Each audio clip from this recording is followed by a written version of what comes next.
죄는 참 어렵습니다. 죄는 늘 고민됩니다. 죄는 무엇이냐?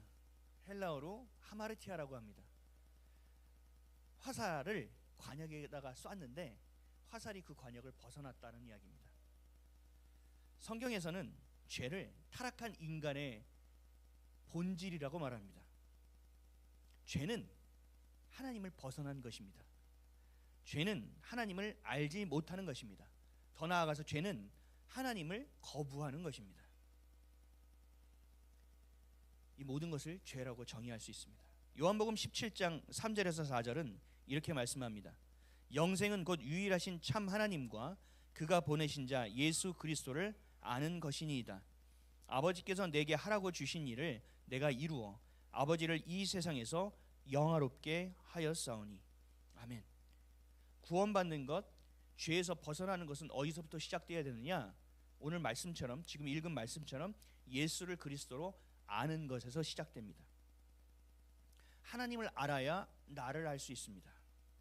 하나님의 이름을 영화롭게 할 수 있습니다. 하나님께 영광 돌릴 수 있습니다. 이것이 성경은 뭐라고 얘기하느냐? 우리의 삶의 목적이라고 이야기하고 있습니다. 그럼 우리 삶을 돌아봐야 됩니다. 내가 하나님을 영화롭게 하는 삶을 살아가고 있느냐?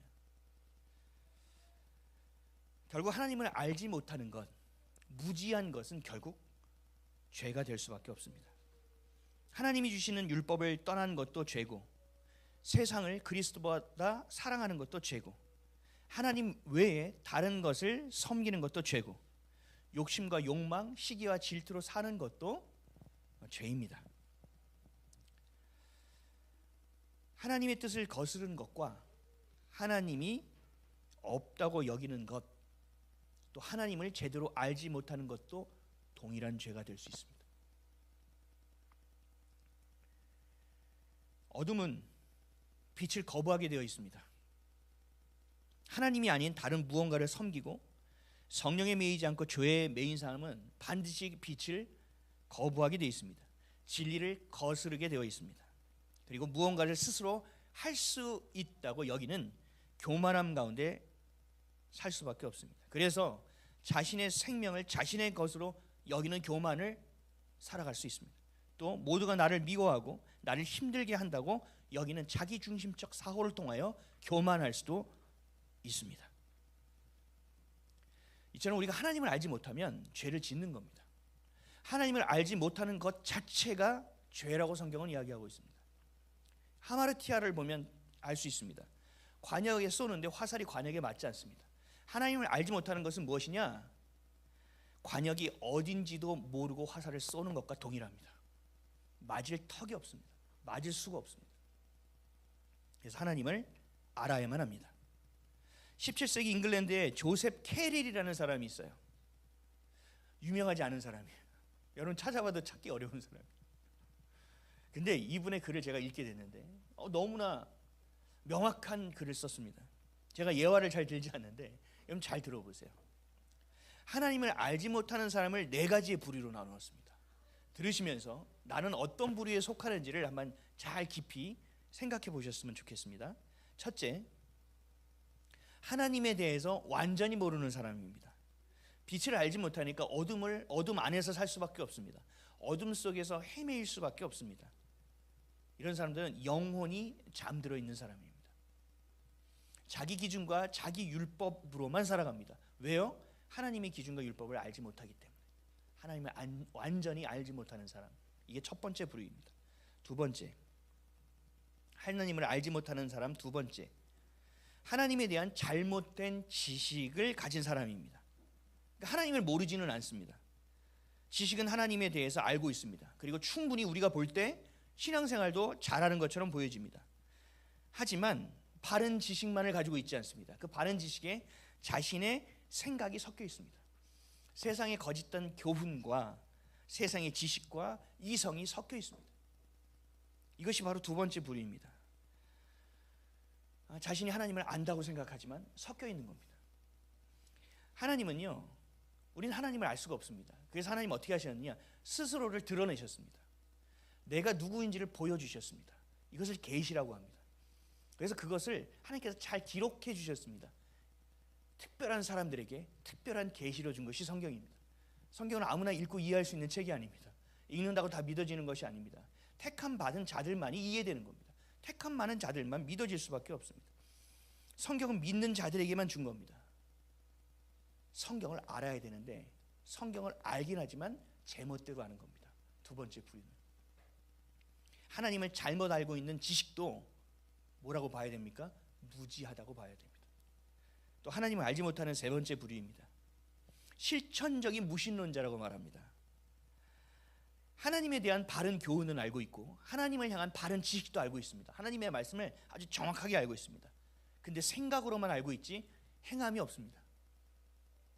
하나님을 부인하지 않습니다. 하나님의 존재는 시인합니다.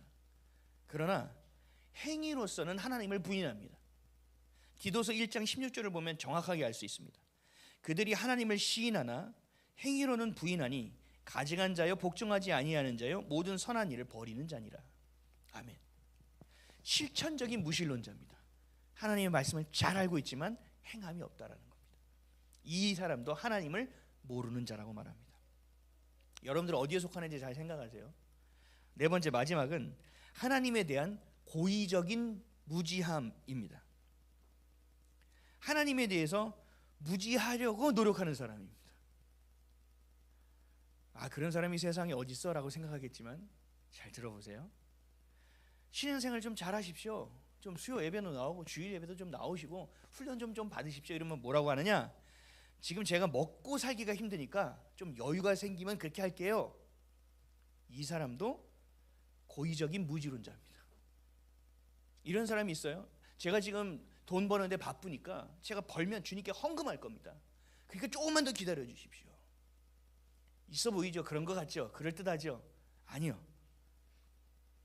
자신의 의지로 하나님을 거부하고 있는 겁니다. 나중에 시간이 되면 말씀을 읽겠습니다. 요즘 바빠서 도무지 말씀을 읽지 못해요. 이것 또한 고의적인 무지입니다. 자신의 의지로 거부하고 있기 때문에 그렇습니다. 또 이런 말을 하는 사람도 있어요. 하나님의 말씀을 읽는데 잘 모르겠다. 하나님이 말씀을 열어줘야 알 수 있는 거 아니냐? 하나님이 열어주는 만큼만 이해할 수 있는 거니까 난 여기까지만 읽을 거다. 이것도 마찬가지입니다. 분명히 말씀하셨습니다. 성령께서 말씀 가운데 있을 때 말씀을 깨닫게 해주시는 분이 성령이라고. 이것도 자기의 의지적으로 거부하는 것입니다. 또 이런 사람도 있습니다. 제가 지금은 조금 정확하게 예수가 누구고 그리스도가 누군지 알겠는데요, 제가 자꾸 배울수록 헷갈리거든요. 자꾸 배울수록 혼란스러우니까 제가 여기서 멈출게요. 그냥 제가 하던 대로 착실하게 신앙생활을 하겠습니다. 맞는 것 같죠? 틀립니다. 이것도 고의적인 무지론자입니다. 하나님은 자신을 알리기 위해서 우리에게 특별한 계시를 주셨습니다. 그리고 우리에게 성령을 보내주셨습니다. 말씀을요, 목사들처럼 주석을 봐서 아는 것이 아닙니다. 저는 목사지만 주석 보지 않습니다. 계속적으로 주님이 주시는 그 뜻, 주님께서 이 말씀을 왜 하셨는지에 있어서 묻습니다. 그리고 그 말씀대로 살아냅니다. 그리고 그렇게 살아낸 분들의 글을 읽습니다. 주석은 신학자들이 만든 겁니다. 전 주석을 보지 않습니다.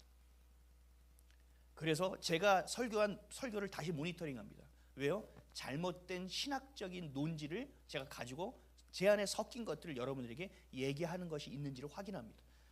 다시 확인합니다. 하나님 자신을 알리기 위해서 성경을 주셨다라는 거예요. 여러분 성경을 읽지 않습니까? 고의적인 무지론자입니다. 또 있습니다. 성경을 읽지 않고 하나님을 거부하는 무지론자, 고의적인 무지론자는요, 거룩한 것에 대해서 적대감을 가진 사람들이 그렇습니다. 리처드 도킨스라는 사람이 있습니다.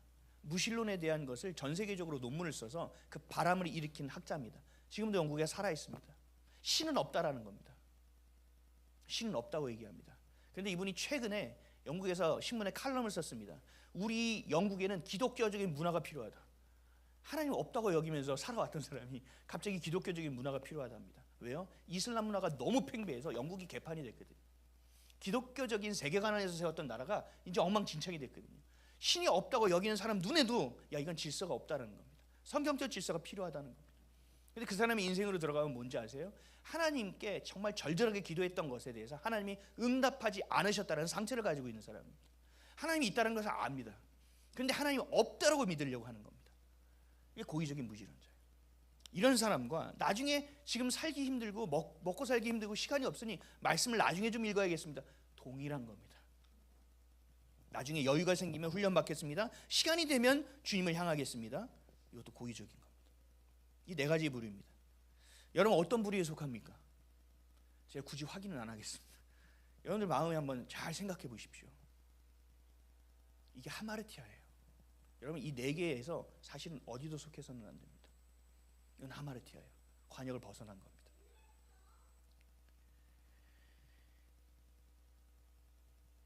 하나님을 알지 못하는 네 가지의 부류. 여러분 하나님을 알아야 합니다. 인생은 거기서부터 시작돼요. 그래야 나를 알 수 있어요. 내가 누군지를 알아야 돼요. 그래야 살 수 있어요. 그래야 내가 어떤 방향으로 가야 될지, 내가 어떤 생각을 품고 살아가야 될지에 대해서 알 수 있습니다. 여러분 이것은요 자녀됨의 조건이에요. 필수 조건이에요. 죄로 다시 돌아와 보겠습니다. 죄는 어떻게 해야 되죠? 뉘우쳐야 됩니다. 죄를 뉘우치려면 어떻게 해야 돼요? 죄가 죄임을 알아야 합니다. 그냥 죄가 죄임을 안다가 다 뉘우칠 수 있습니까? 아니요. 이 죄가 얼마나 나쁜지를 알아야 됩니다. 하나님이 이 죄를 얼마나 싫어하시는지를 알아야 됩니다. 그리고 이 죄를 통해 내 삶에 얼마나 큰 나쁜 영향력을 끼쳤는지를 내가 알아야 됩니다. 그래야 회개할 수 있습니다. 그래야 죄를 뉘우칠 수 있습니다. 그래야 거듭날 수 있습니다. 쉽게 말하면 그래야 구원받을 수 있는 겁니다. 빛 되신 하나님을 알아야 합니다. 죄 없으신 하나님을 알아야 됩니다. 하나님을 알지 못하면 결단코 회개할 수가 없습니다. 그러니까 죄를 인지하는 것, 죄를 인식하는 것, 죄를 뉘우치는 것, 죄 앞에 고백하는 것, 또 더 나아가서 죄에서 돌이켜지는 것, 이것에 대한 전제 조건은 뭐냐? 하나님을 아는 것입니다. 죄를 공부할 필요가 없습니다. 하나님을 알면 죄가 드러납니다. 죄가 무엇인지를 알게 됩니다. 하나님이 이거 싫어하시지, 하나님 싫어하시지, 그런 호들갑 떨 필요 없습니다. 하나님이 좋아하는 것만 하면 됩니다. 어둠은 얼마나 어두울까 연구할 필요가 없다니까요. 제가 늘 쓰는 예화가 있죠. 진패가 있고 위패가 있습니다. 여러분 위패를 계속 연구할 필요가 있습니까? 이런 위패가 나왔대, 이런 위패가 나왔대. 위패를 왜 봅니까? 진패만 보면 위패는 그냥 보여지는 겁니다. 오늘 본문에 나오는 벨사살이라는 인물이 있습니다. 벨사살은 느부갓네살이 누구인지를 아는 자입니다. 느부갓네살이 얼마나 위대했던 왕인지를 압니다. 느부갓네살이 어떻게 살았는지를 아는 사람입니다. 하나님을 경시함으로 경고를 받았던 것도 알고 있고, 그로 인하여 느부갓네살이 하나님으로부터 징계를 받은 것도 알고 있습니다. 그래서 나중에 느부갓네살은 하나님을 찬양했습니다. 하나님을 경배했습니다. 그것도 이 벨사살은 알고 있습니다. 그럼에도 불구하고 벨사살은 하나님보다 자신을 높이고 있습니다. 하나님의 성전에서 가져온 그릇과 잔을 더럽히고 있습니다. 이것은 몇 번째 부류일까요? 네 번째 부류라고 볼 수 있겠죠. 고의적으로 하나님에 대한 무지를 선택한 사람이 아마 벨사살이 아닐까 합니다. 오늘 보면 18절에서 21절을 함께 좀 보겠습니다. 보세요. 18절에서 21절 우리 함께 읽겠습니다. 시작. 왕이여, 지극히 높으신 하나님이 왕에 붙인 느부갓네살에게 나라와 큰 권세와 영광과 위엄을 주셨고 그에게 큰 권세를 주셨으므로 백성들과 나라들과 언어가 다른 모든 사람들이 그의 앞에서 떨며 두려워하였으며 그는 임의로 죽이며 임의로 살리며 임의로 높이며 임의로 낮추었더니 그가 마음이 높아지며 뜻이 완악하여 교만을 행함으로 그의 왕위가 패한 바 되며 그의 영광을 빼앗기고 사람 중에서 쫓겨나서 그의 마음이 들짐승의 마음과 같았고 또 들나귀와 함께 살며 또 소처럼 풀을 먹으며 그의 몸이 하늘 이슬에 젖었으며 지극히 높으신 하나님이 사람 나라를 다스리시며 자기의 뜻대로 누구든지 그 자리에 세우시는 줄을 알기에 이르렀나이다. 아멘. 지금 다니엘이 벨사살에게 뭘 얘기하고 있어요? 제가 지금 조금 아까 설명했던 내용이죠. 느부갓네살에 대한 내용이에요. 그래서 느부갓네살은 하나님을 알고 있는 거 아니냐? 너 하나님이라는 분이 어떤 하나님이라는 것을, 사람의 나라를 다스리고 그 모든 자를 하나님의 뜻대로 세우신 것을 너 알고 있지 않느냐? 더 중요한 건 22절에서 24절이에요. 22에서 24 읽겠습니다. 시작.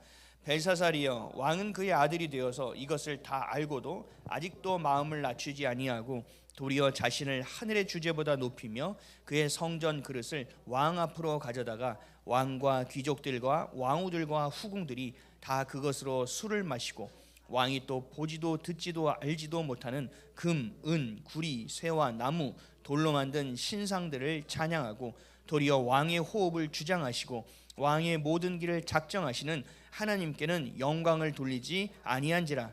이러므로 그의 앞에서 이 손가락이 나와서 이 글을 기록하였나이다. 아멘. 벨사살 앞에 벨사살이 무릎이 달달달달거리게 떨리는 상황, 그 하나님의 손이 나와서 그 글씨를 쓰는 상황은 왜 벌어졌느냐? 22절, 너가 이것을 다 알고도 마음을 낮추지 않았기 때문이다. 너가 이 모든 것을 알면서도, 너의 호흡을 주장하시는 분이 하나님이라는 것을 알면서도 모든 이들의 앞에서 성전에서 가져온 잔과 그릇을 사용하면서 하나님을 욕되게 했다라는 겁니다. 하나님을 모욕했다라는 겁니다. 하나님께 영광을 돌리지 아니했다라는 겁니다. 그래서 어떻게 하느냐? 하나님의 손가락이 벨사살 네 앞에 나와서 지금 글을 쓰는 이유는 뭐냐? 너를 심판하는 것이다. 여러분 잘 보세요. 하나님을 모르고 한 것에 대해서 하나님 기회를 분명히 주실 겁니다. 근데요, 내가 고의적으로 한 부분에 대해서 하나님 그렇게 안 하십니다. 징계하고 하나님께서 다시 돌아올 수 있도록 우리를 어느 정도로 혼내시는 게 아니라 그냥 심판으로 갑니다. 그래서 신약 성경에 곳곳에 보면 뭐라고 있느냐? 하나님을 믿다가 배도한 자들, 하나님께 택함 받았으나 떠난 자들, 택함 받은 자도 떠난 자가 있습니다. 이따가 제가 다시 설명해 드릴게요. 그런 자들은 하나님이요 다시 기회 주지 않습니다. 이것이 바로 성령을 회방하는 죄이고 그 죄에게는 다시 용납이 없습니다. 하나님을 알고도 그 진리를 부인하고 거부하기로 작정했다면 회개의 기회를 주지 않으시고 하나님은 곧바로 심판하신다는 얘기예요. 하나님을 거부하는 것, 그리고 하나님을 뜻대로 살아가지 않는 것, 그래서 내가 맞다고 생각하는 것, 그런 생각을 하고 그런 선택이 여러분의 삶에서 반복이 되잖아요. 그럼 여러분들도 모르게 거짓이라는 것을 하게 되어 있습니다. 있는 하나님을 부정해야 되기 때문에 거짓을 말하게 되어 있습니다. 그 거짓을 선택하게 되어 있습니다. 그렇게 반복되다 보면 거짓이 진실로 여러분 안에서 바뀌어집니다. 거짓을 여러분들 스스로가 믿게 됩니다. 거짓에 취하게 됩니다. 거짓이 여러분들의 삶에 진리가 되어 있습니다. 그래서 진리를 향하는 것이 아니라 거짓을 향하여 마치 진리처럼 다른 박질을 하는 인생이 됩니다. 이것이 바로 벨사살의 모습입니다. 이것이 하나님을 향하여 무지한 자들의 모습입니다. 또한 이것이 인류의 역사의 모습입니다. 이것이 나의 이야기이기도 하고 나의 믿음의 상태이기도 합니다. 인류의 역사를 보면 동일합니다. 하나님의 말씀인 성경을요 각종 신화로 더럽힙니다. 그리고 막 쪼갭니다. 그리고 막 섞어냅니다. 여러분 그리스 로마 신화 어렸을 때부터 다 보셨죠? 혹시 자녀들 집에 그리스 로마 신화 있으면 다 버리세요. 하나님부터 나오는, 하나님을 향하는 것이 아니라 하나님을 거부했던 것들, 그래서 그들이 얼마나 더럽고 얼마나 완악했고, 이것들을요 성적인 것을 가지고 막 풀어낸 게 그리스 로마 신화예요. 그럴 수밖에 없어요. 그럴 수 있어. 그래서 하나님을 가려버리는 신화가 그리스 로마 신화입니다. 인류의 역사를 그렇게 만들어버립니다.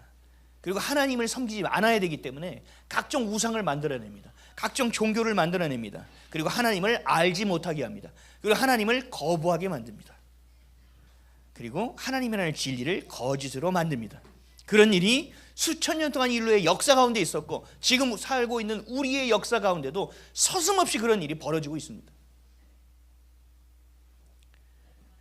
사탄이 이 땅을 더럽히는 방법입니다. 그래서 20세기가 지나면서 포스트 모더니즘이라는 시대가 우리 가운데 오는 거예요. 수많은 사상을 거쳐서. 그것이 뭐예요? 절대 기준이 없다라는 것 아닙니까? 우리에게 절대 기준은 뭐예요? 유일하신 하나님. 이것을 거부하는 사조가 만들어졌다는, 문화적인 것이 생겼다라는 거예요. 거기서 나온 게 뭔지 아세요? 뉴에이지입니다. 뉴에이지는 음악이라고 생각하죠. 그거 들으면 막 되게 좀 평화로운 피스풀한 걸 느끼게 되죠. 저도 옛날에 그랬어요. 계속 들어보세요. 빛을 떠나게 돼 있습니다. 커튼을 치게 돼 있습니다. 안으로 들어갑니다. 고립시키게 됩니다. 왜요? 뉴에이지는 음악이 아닙니다. 뉴에이지 여러분 사전 찾아보세요. 음악이라고 나오지 않습니다. 종교성을 가지고 있다는 건, 종교성을 가지고 있는 사상이라고 나옵니다. 종교 집단이라고 나옵니다. 그래서 지금 뭐예요? 범신론적인 거예요. 범신론은 뭐냐? 오늘 이 꽃이 너무 이쁜데 내 마음을 기쁘게 해줬으니 이 꽃을 오늘부터 내가 섬겨야지. 범신론입니다. 저 태양, 야 태양이 없이 살 수 없으니까 태양을 신으로 섬겨야지. 이게 범신론입니다. 내게 유익을 끼친 것, 내게 영향을 끼친 것, 부정적인 영향을 끼쳐도 신입니다. 왜? 나에게 더 이상 부정적인 영향을 끼치지 않도록 해야 되니까. 그 모든 것을 신으로 여기는 것이 뉴에이지의 영성입니다. 여러분 BTS 신봉하잖아요. 요즘 젊은 애들. 요즘 젊은 애들 보면 다 그 아이돌 사진 하나씩은 다 가지고 있을걸요. 인스타그램에 자기 사진 안 넣고 아이돌 사진 넣는 애들도 있어요. BTS를요 신봉한다고 합니다. 신봉. 그래서 요즘 뭐 하는지 아세요? 제가 가끔 이렇게 봐요. 그 이슈에 대해서. BTS의 그 팬클럽을 뭐라고 해요? 아미라고 하죠. 원래 ARMY잖아요. 군대라고 하잖아요. 그걸 한자로 바꿔서 아미, 스스로를 사랑하라. BTS의 가사를 보면 다 스스로를 사랑해. 너 괜찮아. 야, 왜 너 살만해. 살 수 있어. 응원해 준단 말이에요. 자신을 사랑하라고. 그러니까 이 아이들이요 방에 처박혀 있다가 막 BTS 얼굴 들고 나오기 시작하는 거예요. BTS를 신봉하는 거예요. 마치 어둠에서 빛으로 자기를 꺼내준 사람처럼 여기는 거예요. 환호합니다. 우리는 BTS를 뭐라고 얘기하죠? 그럼 블랙핑클? 또 뭐야? 하여튼 걔네들 있잖아요. 잘생기고 이쁘긴 해. 근데 그 친구들 뭐라고 얘기해요? 아이돌이라고요. 아이돌이 무슨 뜻이에요? 우상이잖아요. 너무나 마귀는요 우리를 조롱합니다. 우리를 유린합니다. 아이돌 우상이라고 하는 걸 다 알면서도 그것을 진리처럼 따르게 만든단 말이죠. 불륜을 사랑이라고 만드는 겁니다. 가정을 깨지 않고 둘이 그냥 알아서 밖에 나가서 사랑을 해. 각자 애인을 가지고 있어. 야, 우리 되게 쿨해. 서로를 인정해 주거든.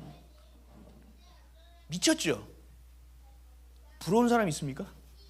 미쳤죠? 왜 우리는 미쳤다고 생각하는지 아세요? 성경이라는 절대 기준의 가치 기준이 우리에게 있기 때문에 그렇습니다. 근데 이 진리가 없잖아요. 그럴듯하게 들립니다. 다들 보면 뭐 하는지 아세요? 아우, 저 남편 바람필만 하네. 아내가 잘못했네. 아우, 저 아내가 바람필만 하네. 남편이 잘못했네. 이런 얘기하고 있습니다. 아니요. 잘못된 거죠. 왜요? 성경이 일하는 진리 가운데서 우리는 보기 때문에 그렇습니다. 하나님의 말씀을 모르면, 하나님을 알지 못하면, 무지하면 죄를 향하여 나도 모르게 가게 되어 있는 거예요. 인간적으로 봤을 때 아니요. 우린 영적인 걸로 봐야죠. 인간적으로 이해할 때 뭘 이해를 왜 해요? 영적으로 봤을 때 맞냐나 틀리냐를 먼저 봐야 돼요. 그렇지 않고 그것을 이해하려고 할 때 내가 미혹되어지는 거예요. 반드시 명심하셔야 됩니다. 성경만이 여러분들의 삶의 생각의 기준이 되어야 합니다. 그렇지 않고서는 말려요. 유린되어져요. 아이돌이라고 하면서도 그 아이돌을 섬기고 생각합니다. 로마서 1장 21절에서 23절. 하나님을 알되 하나님을 영화롭게도 아니하며 감사하지도 아니하고 오히려 그 생각이 허망하여지며 미련한 마음이 어두워졌나니 스스로 지혜 있다 하나 어리석게 되어 썩어지지 아니하는 하나님의 영광을 썩어질 사람과 새와 짐승과 기어다니는 동물 모양의 우상으로 바꾸었느니라. 사도 바울이 얘기한 게 지금의 우리 시대 가운데서 동일하지 않습니까? 사람을 우상으로 바꾸었느니라. 너의 괴로움과 너의 허망한 마음을 우상에게 주었느니라. 썩어지지 아니하는 하나님의 영광을 썩어질 것들을 향하여 주었느니라. 지금 우리의 시대를 이야기하고 있다는 겁니다. 집에서 기르는 개와 고양이도 요즘 어떻게 하는지 아세요? 제가 저번에 한번 얘기했죠. 우리 지난주인가 지지난주에 있었습니다. 우리나라에서 들어온 영국의 성공회라고 있습니다. 성공회, 그 카톨릭이라고 보시면 됩니다. 기독교 아닙니다. 근데 그 성공회에서 무슨 예배를 드리기 시작했냐? 20가정만 모이라, 반려견과 함께. 그래서 반려견을 축복하는 기도를 해주겠다. 그래서 어제 제가 찾았어요. 그 축복 기도하는 사진이 올라와 있더라고요. 그래서 크리스찬이에요. 크리스찬인 사람이 올렸는데 그 위에 글이 더 가관이에요. 뭐라고 했는지 아세요? 와, 역시 빠르다. 뭐가 빠르다는 얘기? 우상으로 가는 발이 빠르다는 거예요? 아니면 지금 시류에 맞추는 것이 빠르다는 얘기예요? 이분이 얘기한 건 두 번째 후자일 겁니다. 반려견이 우리나라의 BBC의 뉴스에 나왔죠. 인구가 절벽인 이 대한민국의 나라가 뭐하고 있다고요? 아이들을 태우는 유모차보다 개를 태우는 개모차가 더 많이 팔렸다. 비아냥거리는 뉴스가 BBC에 나왔단 말이에요. 그렇다고 개를 키우는 게 잘못됐다는 얘기가 아닙니다. 저희 집도 키웁니다. 물론 유기견을 데려다 키우긴 하지만 문제는 뭐냐? 마치 개들을 키우고 고양이를 키우는 건데 이 아이들에게 영혼이 있다고 생각하는 겁니다. 영혼이 있는 존재가 아니에요. 그래서 저희도 지금 제가 저희 아내한테 얘기했어요. 우리는 저희 애들이 오빠 언니라고 불러 그러니까 이게 서열 때문에 딱 보니까 내가 아빠고 얘가 우리 아이가 와이프가 엄마니까 아빠 엄마라고 불러. 아 이거 아닌 것 같아요. 그래서 지금 이렇게 남주 여주로 바꿔야 되나? 그래서 제가 은원이한테 야 남주 아빠라고 안 하고 이제 남주라고 하려고 해. 근데 그건 좀 이상한 것 같은데 좀 더 생각해 보자. 이것이 깊어지면 어디까지 가느냐? 그 개에게 유산을 남깁니다. 그 뉴스 보셨죠? 어떤 강아지인가 고양이한테 한 1,000몇백억을 남겼잖아요. 유럽에서 변호사를 고용해서. 그래서 그 고양이는 걔는 아마 살 뒤로 쪄가지고 성인병 걸렸을 거예요. 가장 좋은 치즈부터 시작해서 뭘 갖다 두고 씻겨주고 막 하인들이 있어요. 부럽다는 표정을 가진 분들도 계신데 죄라고 얘기하는 거예요 지금. 그리고 어떻게 돼요? 영혼의 결혼식이라고 해서 내가 사랑하는 강아지와 내가 사랑하는 고양이와 신부님을 앞에 놓고 결혼식을 한다니까요. 그 강아지와 고양이와 사랑을 나누는데 그냥 정신적인 사랑이 아니라 육체적인 사랑까지 수간까지 한다니까요. 우리나라에서도 그러고 있습니다 지금. 그래서 제가 찾아보니까 우리나라에도 많아요. 작은 강아지들이 다 찢어져 가지고요 병원에 온 내용들이 엄청 많습니다. 미쳤죠? 근데 이것이 미쳤다고 얘기하지 않아요. 동성애라는 게 옛날에 동성애 와우 역겨워 막 이랬죠. 지금은요 역겨우십니까? 역겹다고 얘기하는 사람이 많지 않아요. 이제는 취향이라고 얘기하는 수준까지 왔다는 거예요. 잘 보세요. 진리라는 것이 희석되거나 우리의 것으로 섞이거나 아니면 우리가 인간적으로 이해하거나 진리를 떠난 상황에 가면 이 거짓이 점점 진리화된다니까요.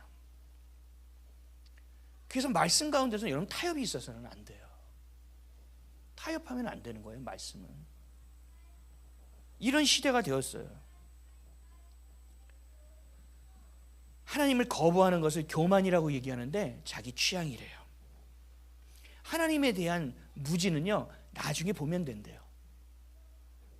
그래서 이렇게 얘기하더라고요. 가장 중요한 것은 알고 있어. 하나님의 말씀이라는 게 진짜 중요해. 근데 지금 당장 가장 빨리 할 수 있는 일은 아니야. 그러니까 우선순위는 뒤야. 가장 중요한 거는 알고 있어. 근데 내가 하는 거는 지금 내가 먹고 사는 게 훨씬 더 중요해. 그리고 이것을 해결하는 게 더 중요해. 말씀 있는 건 저 뒤에 있어. 그래서 오늘 사는 시간을 다 살았어. 그러니까 말씀 읽을 시간은 어떻게 돼요? 이게 없어져.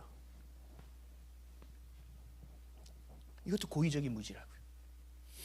여러분 동성욕자들이 동성애자가 아니고 동성욕자들이 우리의 삶의 자리 가운데서 그렇게 들어와서 그렇게 많은 것들을 외치고 하는 것은 결국은 교회가 무너졌기 때문이며 교회의 진리가 무너졌기 때문입니다. 로마서 1장 26절에서 28절 사도 바울은 이렇게 얘기합니다. 하나님께서 그들을 부끄러운 욕심에 내버려 두셨으니 곧 그들의 여자들도 순리대로 쓸 것을 바꾸어 영리로 쓰며 그와 같이 남자들도 순리대로 여자 쓰기를 버리고 서로 향하여 음욕이 부릴 듯하며 남자가 남자와 더불어 부끄러운 일을 행하여 그들의 그릇 때문에 상당한 보응을 그들 자신이 받았느니라. 또한 그들이 마음에 하나님 두기를 싫어하며 하나님께서 그들을 그 상실한 마음 그대로 내버려 두사 합당하지 못한 일을 하게 하셨으니. 이들의 가장 중요한 원천적인 게 뭔지 아세요? 하나님 두기를 싫어하는 것부터 시작됐다는 얘기예요. 하나님을 거부하는 것부터 시작됐다는 거예요. 여러분들 혹시 말씀을 읽으면서 그렇게 생각하지 않습니까? 그래, 이 말씀은 나의 생명의 말씀이야. 그래, 이 구절은 나를 살게 한 구절이야. 있을 수 있겠죠. 근데 반대로 이 구절은 조금 거북스러워. 이 구절은 조금 아닌 것 같아. 이 구절은 시대하고 좀 안 맞는 것 같은데 혹시 이런 생각하지 않으십니까?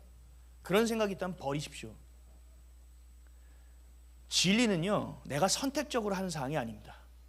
이거는 맞고 이건 틀리다고 내가 말할 수 있는 권한이 내게 없습니다.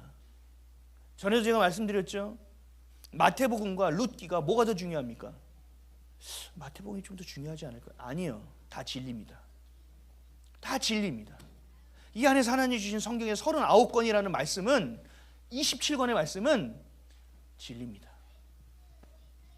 하나님이 내게 주신 진리입니다. 우리에게 주신 진리입니다. 알아야 한다는 거예요. 이걸 읽어야 하나님이 누군지를 알 수 있을 거 아닙니까? 그래야 죄를 구별할 수 있을 거 아닙니까? 그래야 하나님이 좋아하는 것이 무엇인지 알 수 있을 거 아닙니까? 그래야 내가 누구인지를 알 수 있을 거 아닙니까? 그래야 먹고 사는데 정신없이 살아가는 것이 아니라 어디로 가야 할지에 대한 내 삶의 목적과 방향과 이유를 알고 사람답게 살 수 있지 않겠습니까? 자기가 하고 싶은 대로 하면 하나님 어떻게 한다고요? 하나님을 미워하여 하나님을 거부하면요, 하나님은 죄 가운데 그대로 내버려 주신다는 거예요. 저는 이게 무서워요. 우리는 회개해야 합니다. 죄사함이 있어야 합니다. 그럴 때 회복됨도 있습니다. 여러분, 회개 없이는 회복이 절대 있을 수 없어요. 회개는요, 죄를 인식하고 진심으로 뉘우칩니다. 그리고 생각을 다르게 해야 합니다. 맞지요? 우리 원어를 봐도 그런 뜻으로 되어 있어요. 근데 성경의 전체적인 문맥을 보면 뭐라고 하느냐? 우리의 행실도 바뀌어야 된다는 겁니다. 우리의 행하는 것도 바뀌어야 된다는 겁니다. 생각이 바뀌는 것에서 그치는 것이 아니라 우리의 삶이 바뀌어야 된다는 겁니다. 근데 이렇게 되는 게 쉬워요, 어려워요? 어렵죠. 그냥 어려워요? 매우 어렵죠. 승질 내지 말아야지. 주님을 모시고 사는데 무슨 일이 있어 버럭. 저도 예전에 그랬어요. 저도 예전에 뭐라고 했는지 아세요? 화가 너무 올라오니까 하나님이고 뭐고 하나님이고 나발이고 좀 열받는데 막 이랬다니까요. 그건 뭐예요? 하나님을 내가 내 안에 계시다는 걸 알면서도 내 성질머리가 하나님 무시한 거죠. 이건 뭐예요? 고의적인 무지입니다. 이건 하나님 용서하지 않는다는 얘기예요. 그래서 우리 행실이 바뀌려면, 생각에서 행실로 바뀌려면 하나님을 알아야 죄가 무엇인지 알고 정말 하나님을 깊이 경험해야 내가 그렇게 하지 말아야 되는 것까지 깨달아요. 그럼 죄를 하지 말아야지, 죄를 뉘우쳐야지, 그래 그렇게 살지 말아야지, 여기까지는 우리가 된단 말이에요. 근데 그 다음 행동이 안 돼요. 왜 안 되느냐?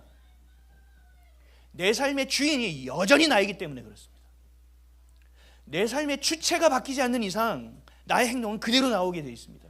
하지 말아야 되는 것을 알면서도 그대로 하게 되어 있습니다. 가지 말아야 될 길이라는 걸 알면서도 나는 걷게 되어 있습니다. 왜요? 내 삶의 주체가 여전히 나이니까요. 그게 나는 누구예요? 여전히 죄 가운데 있는 자니까요.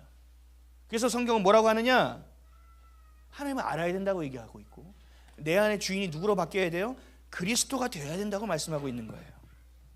그래야만 행동의 변화까지 따라오게 되는 겁니다. 고린도전서 15장 34절, 깨어 의를 행하고 죄를 짓지 말라. 하나님을 알지 못하는 자가 있기로 내가 너희를 부끄럽게 하기 위하여 말하노라. 하나님을 알지 못하는 자가 말로만, 생각으로만 하고 행위로는 계속 죄를 짓고 있다는 얘기예요. 다시 말하면 하나님을 아는 자는 뭐 한다고요? 죄를 향하지 않는다는 얘기예요.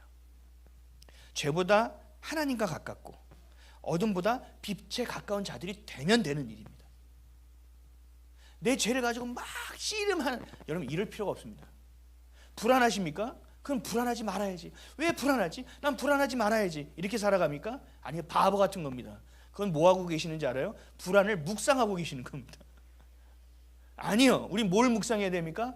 평안을 묵상해야 되죠. 불안하면 주님 내게 와주시옵소서. 주님, 주님의 평안을 묵상해야죠. 주님이 나와 함께 하시는 것을 묵상해야죠. 주님이 나를 이 땅에 보내신 이유를 묵상해야죠. 그게 변화될 수 있어요. 내 안의 삶이 바뀌려면 내가 그리스도에게로 옮겨와야만 합니다. 여러분, 이것을 뭐라고 얘기하느냐? 죄사함. 성경은 또 하나 거듭남이라고 얘기합니다. Born again. 이제는 내 삶이 나로 사는 것이 아니라 내 삶은 죄 가운데 죽었고 이전의 삶은 이제는 그리스도 안에서 새 것이 되었다는 얘기입니다. 이런 삶을 그리스도인이라고 하는 겁니다. 갈라디아서 2장 20절. 내가 그리스도와 함께 십자가에 못 박혔나니 그런즉 이제는 내가 사는 것이 아니요 오직 내 안에 그리스도께서 사시는 것이라. 이제 내가 육체 가운데 사는 것은 나를 사랑하사 나를 위하여 자기 자신을 버리신 하나님의 아들을 믿는 믿음 안에서 사는 것이라. 아멘. 아멘이십니까? 예전에 나는 없다라는 겁니다. 예수를 믿는 사람이 자격지심을 가지고 산다? 아직 예전에 내가 주인이라는 겁니다. 아직도 내 자존감이 낮아져 있다? 아직도 내가 자신감으로 살려고 한다? 아직도 내 이성과 내 계획으로 살려고 한다? 아직도 그리스도가 내 주인이 되지 않았다라는 증거입니다. 그렇다면 그리스도가 내 삶의 주인이라는 사람을 어떻게 살아가는가? 아까 우리 찬양했듯이 거친 파도가 올 때 뭐 하냐고요? 그 파도를 분석하지 않습니다. 그 파도를 피하려고 하지 않습니다. 그 파도가 나에게 왜 왔는지에 대해서 원망하지 않습니다. 불평하지 않습니다. 우린 뭐 하는지 아세요? 하나님의 얼굴을 구하는 겁니다. 이게 그리스도가 내 삶의 주인이 됐다라는 증거입니다. 어떤 상황 가운데서도 하나님의 얼굴을 구하십시오. 그래서 자기 자신을 버리신 하나님의 아들을 믿는 믿음 안에서 살아가야 합니다. 물과 성령으로 거듭나지 않는 자는 회심할 수 없습니다. 나가서 여러분 전도 한번 해보세요. 당신은 죄인입니다. 그럼 어떻게 될까요? 뺨 맞습니다. 근데 사형리는요 그렇게 되어 있습니다. 사형이 전도하는 책자인데요. 당신은 죄인입니다부터 시작합니다. 여러분 이제 시대가 그렇게 전해서는 안 돼요. 당신이 죄인입니다. 너는 죄 안 지었냐? 이러면서 막 멱살 잡힙니다. 근데요 제가 여러분들에게 당신은 죄인입니다. 저는 죄인입니다 하면 여러분 어떻게 하십니까? 죄인입니다. 왜요? 왜 밖에 사람들은 너는 죄 안 지었었는데 우리는 왜 죄인인 걸 인정하는 거예요? 물과 성령으로 거듭났기 때문입니다. 물은 뭐예요? 하나님의 말씀이에요. 성령은 뭐예요? 그리스도의 영이 내 안에 와주신 거예요. 내가 말씀을 먹어서 하나님을 알고 그 하나님이 내 가운데 있는 자만이 회심할 수 있다고요. 죄를 인식하고 회개할 수 있다고요. 아멘이십니까? 삶의 주인이 바뀌어야 합니다. 히브리서 9장 22절 율법을 따라 거의 모든 물건이 피로써 정결하게 되나니 피 흘림이 없은즉 사함이 없느니라. 우리의 죄는 그 누구도 해결할 수 없습니다. 우리의 죄는 누구만이 해결할 수 있습니까? 나를 위해서 십자가에서 피 흘려주신 그리스도로 인하여 나는 해결받을 수 있는 겁니다. 그분이 여러분들의 주인이 안 되면 해결받을 수 없어요. 이스라엘 백성들이 구약에서 매일매일 제사를 지었어요. 아침 저녁으로 제사를 지어서 양의 목을 가르고 피를 뿌렸단 말이에요. 그래도 안 되는 거예요. 그래도 되지 않아요. 나중에는 하나님이 뭐라고 하셨어요? 그런 가증한 예배 좀 나한테 드리지 말아라. 역겹다라고 말씀하십니다. 그러면서 예수님을 이 땅에 우리에게 보내주셨어요. 그래서 하나님이 죄를 역겨워하시는 하나님이 성령 하나님이 우리 가운데 와주셨다라는 얘기죠. 그럼 우리는 뭘 의식하고 살아야 됩니까? 옆 사람의 눈치? 다른 사람의 시선? 나를 어떻게 바라볼까? 아니요. 내 안에 그리스도가 있는 자라면, 내 안에 성령께서 계시는 자라고 인정한다면 그분의 눈치를 봐야죠. 주님 맞습니까? 주님 틀립니까? 주님 이렇게 하는 게 좋습니까? 주님 지금 저 때문에 슬프십니까? 주님 저로 인하여 오늘 기뻐하시는 겁니까? 이것이 바로 코람데오라는 겁니다. 주님의 면전에서 페이스 투 페이스 주님의 눈앞에서 함께 하는 것. 이것이 되어질 때 십계명의 첫 계명을 지킬 수 있어요. 주님과 나 사이에 그 어떤 것도 있게 하지 마라. 모든 우상이 제어해지는 순간 우리는 주님의 지성소에 들어가 예배할 수 있는 자가 되는 겁니다. 주님께 친밀한 자가 되는 겁니다. 잠깐 앉아도 깊이 있는 기도를 할 수 있는 겁니다. 어떤 상황 가운데서 고민하고 갈등하지 않습니다. 그냥 주님의 것을 결단하고 살아가는. 누군가가 분명히 제안하거든요. 하나님을 고의적으로 알지 못하게 하면서 먹고 살 수 있는 길을 열어줄 거거든요.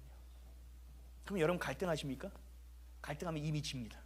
우리 안에 이미 결단이 돼 있어야 됩니다. 예수 그리스도로. 아멘이십니까? 회개를 떠난, 십자가를 떠난, 그리스도를 떠난 영적인 타락한 자들은 나중에 어떻게 되느냐? 양심에 화인 맞은 자가 됩니다. 그래서 아우 나 1억 삥 땅한 거 가지고 뭘 그래? 저 몇백억 삥 땅한 사람들도 있는데. 양심에 화인 맞은 자가 되는 겁니다. 그럼 죄를 인지하지 못합니다. 인식하지 못합니다. 회개하지 못합니다. 뉘우치지 못합니다. 죄사함 받을 수 없어요. 거듭날 수 없어요. 결국 구원받지 못합니다. 아까 말씀드렸죠. 하나님이 택하신 자들은 끝까지 하나님 나라에 갈 수 있느냐? 아니요. 천만에요. 하나님께 택함 받은 자들은요 굉장히 괜찮다고 마음 두고 살아요. 안 그렇습니다. 마태복음 24장 24절. 거짓 그리스도와 거짓 선지자들이 일어나 큰 표적과 기사를 보여 할 수만 있으면 택하신 자들도 미혹하리라. 택함 받은 자도 미혹 당할 수 있다는 얘기입니다. 마음 놓고 살 수는 없어요.